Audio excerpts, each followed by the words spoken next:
मायबोली मराठी भाषेचा गौरव दिन आज आपल्या सर्वांच्या उपस्थितीत सर्वांच्या साक्षीने संपन्न होत आहे. ज्यांच्या मधुर वाणीनं अनेक उदाहरणं दाखल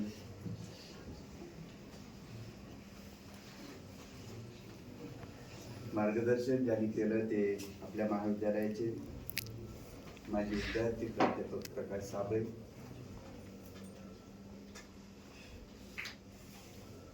या व्यासपीठावर उपस्थित असणारे दुसरे महाविद्यालयाचे माजी विद्यार्थी जे नेहमीच या महाविद्यालयाला सोशल मीडियाच्या मार्फत समाजापर्यंत तळागाळापर्यंत नेण्याचं काम करतात ते श्री सोमनाथ डोळे,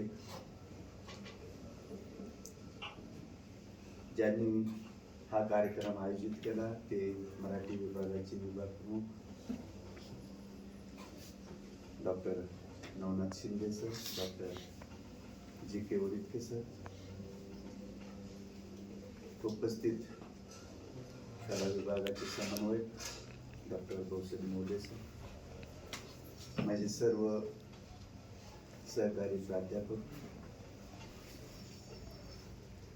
आणि वेगवेगळ्या शाखेचे विद्यार्थी बंधू भगिनी, खरं तर खूप दिवसानंतर प्रकाश आणि माझी भेट झालेली आहे. आल्यानंतर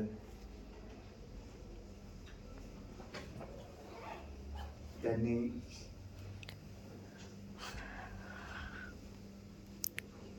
जे शिक्षकाप्रती असलेलं प्रेम व्यक्त केलं, त्यामुळं मला क्षणभर थोडंसं गैरवरून आलं.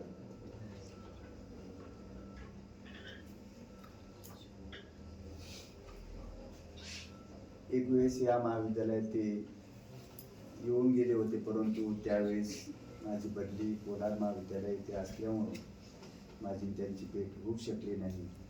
परंतु आज मराठी भाषा गौरव दिनाच्या निमित्तानं ते आपल्याला प्रमुख पाहुणे म्हणून उपस्थित राहिले आणि त्यामुळे भेट घडून आलेली आहे.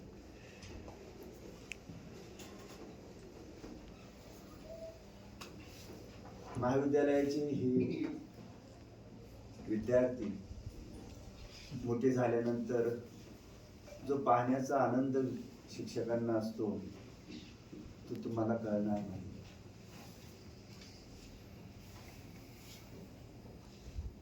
कारण हा आनंद कुठेही पैशात मोजता येणार नाही.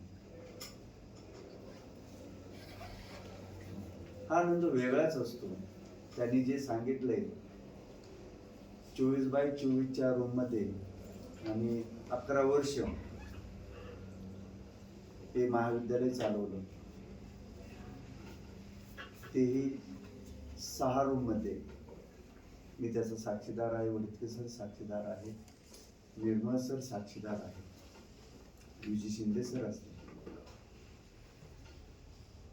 काय हालाकीचे दिवस ते होते आणि अशा हालाकीच्या परिस्थितीमध्ये या विद्यार्थ्यांनी जे मन लावून शिक्षण घेतलं त्यामुळं त्यांना आज चांगले दिवस आलेले आहेत. मगाशी त्यांनी एक उदाहरण दिलं की त्यांच्या बरोबरचे विद्यार्थी लेक्चर करू नको, चल आपण जरा बाहेर जाऊ, जरा एक फेरफटका मारून येऊ, कुठे तर हॉटेलमध्ये जाऊ. आणि महाविद्यालय अशा ठिकाणी होतं की ती बाजारपेठच होती. अगदी 5 पावलं चालून गेलं की बाजारपेठेत जायचं, अशी परिस्थिती ती होती.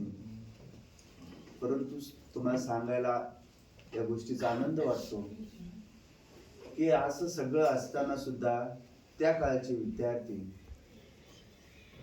हे 12-12, 12:30, 1-1 वाजेपर्यंत कंटिन्यू लेक्चर करायचे. त्यावेळेस आम्हाला मात्र उसंत मिळत नसायची. 24x24च्या रूम मध्ये मराठी शाळेच्या 17 बेंच बसायच्या. 17 बेंचवर एका बेंचवर 4-4 विद्यार्थी बसायचे. इतकी इतकी गर्दी त्या ठिकाणी व्हायची, कुठेही फॅनची व्यवस्था नव्हती आणि तुमच्यासारखे ती विद्यार्थी नव्हते हे लक्षात घ्या. त्यावेळेचे विद्यार्थी हे धडधाकट होते, शरीरानं पण आणि मनानं पण.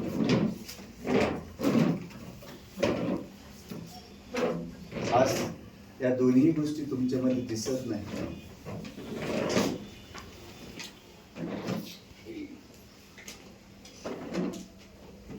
अक्षरशः उन्हाळ्याच्या दिवसामध्ये शरीरातून सहस्रधारा व्हायच्या, परंतु तरीही विद्यार्थी कधी लेक्चरला बाहेर गेले नाही. लेक्चर करायचे, परीक्षेचा वेळ असेल ते 3-3 तास, कारण त्यावेळेस 80-20चा पॅटर्न होता, नंतर मध्ये 100चा पॅटर्न आलेला होता. 3-3 तास न स्टॉप घेता ते पेपर लिहायचे. आज काय परिस्थिती आहे? बळच विद्यार्थ्यांना बसावं लागतं, थांबवावं लागतं. त्यावेळेचे हे विद्यार्थी आमचे विद्यापीठात पहिले येत होते. त्यावेळेचे विद्यार्थी हे आमचे विद्यापीठातले गोल्ड मेडलिस्ट विद्यार्थी होते. त्याचं हे उत्तम उदाहरण आहे. असे खूप विद्यार्थी या महाविद्यालयातून घडून गेलेले आहेत. खूप मोठ्या मोठ्या पदावर ते आज कार्यरत आहे, समाजाची सेवा करत आहे. सांगायचं कारण एकच की असेच विद्यार्थी तुम्ही व्हा. या प्रवरा ग्रामीण शिक्षण संस्थेने सन्माननीय नामदार साहेब असेल, पद्मभूषण खासदार साहेब असेल, त्यांनी या ग्रामीण भागात या ग्रामीण विद्यार्थ्यांसाठी, शेतकऱ्यांच्या विद्यार्थ्यांसाठी उच्च शिक्षणाची दालनं निर्माण केलेली आहे. ती केवळ तुमच्यासाठी आहे. तुम्ही त्याचा फायदा घ्या. आज मला विशेष कौतुक या गोष्टीचं वाटलं. शिंदे सरांचं, नोळितके सरांना खूप धन्यवाद द्यावा वाटतो की आज त्यांनी एकाच दगडात अनेक पक्षी मारलेले आहेत.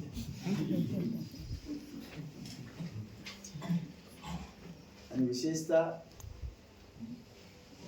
हे जे काही वाङ्मय मंडळ आहे त्याचं उद्घाटन असेल, भित्तीपत्रक असेल, याही गोष्टी त्यातनं त्यांनी विद्यार्थ्यांकडून घडून आणलेल्या आहेत. खरं तर या गोष्टी आजकालचे विद्यार्थी विसरून गेलेले आहेत सर, परंतु तुम्ही त्यांना मार्गदर्शन केलं, त्यांना त्यांच्या ट्रॅकवर आणलं. त्याचनंतर या शिंदे भगिनी असेल, चितळकर असेल, बलमे असेल, अतिशय सुंदर असं पोस्टर त्यांनी त्या ठिकाणी केलेलं आहे. सूत्रसंचलन त्यांनी केलेलं आहे. यातूनच विद्यार्थी घडतात. मराठी भाषा गौरव दिनाच्या निमित्तानं आज जो कार्यक्रम या ठिकाणी आपण घडून आणलेला आहे, अतिशय स्तुत्य असा उपक्रम सरांनी घडून आणलेला आहे. त्यामुळे आम्हालाही 2 गोष्टी ऐकायला मिळाल्या, आनंद वाटला त्या गोष्टीचा. एकच या निमित्ताने सांगतोय की आज संपूर्ण महाराष्ट्रात नव्हे तर महाराष्ट्राच्या बाहेर अनेक राज्यांमध्ये हे जे काही मराठीचा झेंडा आहे तो फडकलेला आहे.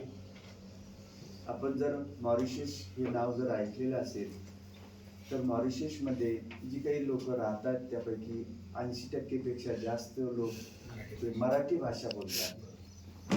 मग आपण महाराष्ट्रात राहून मराठी भाषा का बोलू शकत नाही? कधी कधी आपण विनाकारण दुसऱ्या भाषांचं त्या ठिकाणी भाषा बोलतो आहे. सरांनी उदाहरण सांगितलं की सकाळची सुरुवात आणि दिवसाचा शेवट देखील आपण गुड मॉर्निंग नाईट करतो. आपण इथून जरी सुरुवात केली, आपल्या मराठीतून जर स्वच्छ, सुंदर, मधुर अशा भाषेत जर आपण या ठिकाणी ही भाषा बोललो तर खऱ्या अर्थानं हे जे काही मराठी भाषा गौरव दिन आहे तो सार्थ ठरेल, एवढंच या निमित्ताने सांगतो. आपण सर्वजण या कार्यक्रमासाठी उपस्थित राहिला त्याबद्दल आपल्या सर्वांना खूप खूप धन्यवाद देतो. आणि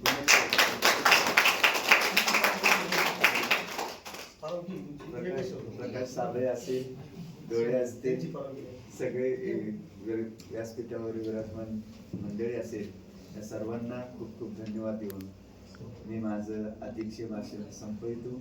त्याबद्दल आपल्याला धन्यवाद.